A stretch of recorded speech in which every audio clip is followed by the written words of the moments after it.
কুরুক্ষেত্রের ভয়ঙ্কর যুদ্ধে সূর্যপুত্র কর্ণ দাঁড়িয়ে আছেন অটল সাহসে। জন্মের পর থেকেই অবহেলা অপমান, তবুও তিনি দানের দেবতা, বীরদের মধ্যে শ্রেষ্ঠ।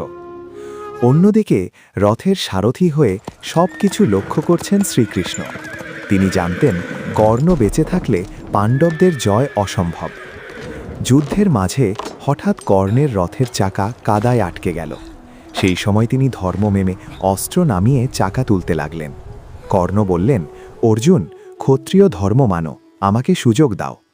কিন্তু কৃষ্ণ তখন অর্জুনকে বললেন, যখন দ্রৌপদীর অপমান হলো তখন কি ধর্ম মনে ছিল?